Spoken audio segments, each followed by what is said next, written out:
Duk wanda ya san Rahama Sadau ya san ina yin hotuna lokuta in daura akan social media. So kuma in na posting wannan hotuna akasari ba na komawa in fara duba comment me ake cewa. Ina dan yi kaɗan in responding ma mutane amma wani ba na yi. So in ka duba da wannan hoton dalilin da ya sa ma yawancin comments in ban gani ba, na yi posting din shi da daddare na tafi.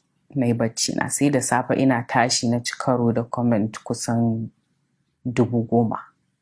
Ban san me ke faruwa ba. So a haka sai wani ya turo min da wannan saƙon da ya sa ake cece-kuce na ɓatanci da aka yi.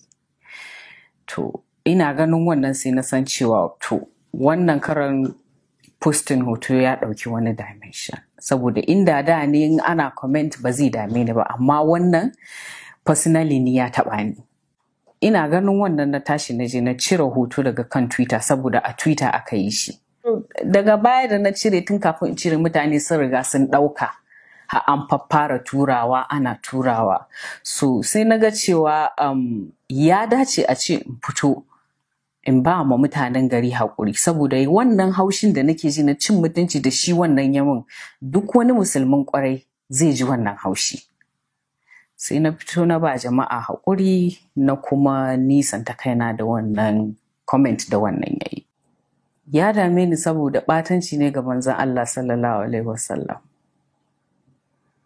Wanda ma suke nesa da ni ina yaƙi a kansu saboda sun taɓa manzon Allah sallallahu alaihi wasallam. Ina magana ne akan Faransa.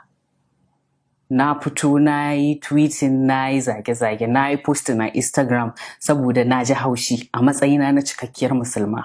Yau sai wani ya zo ƙasan kan hotona, abin da ya sa kenan kawai na ji ban ji daɗin abin da ya faru ba. Na yi nadama, na ji haushi, dalilin ma da yasa na cire shi kenan gaba ɗaya. Inda a ce random comment ne da mutane za su yi Rahama kaza, Rahama kin yi kaza, ba zai dame ni ba. Amma manzon Allah ake magana sallallahu alaihi wasallam. So abin da ya ƙara ɓata min rai kenan.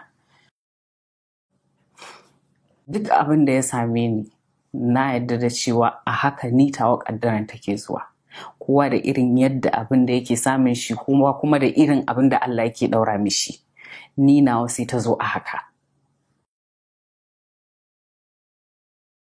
Ina jin haushi saboda duk wani mai hankali idan ya zauna ya kalli wannan abin zai gane cewa ni asali ma abin tausayi ne.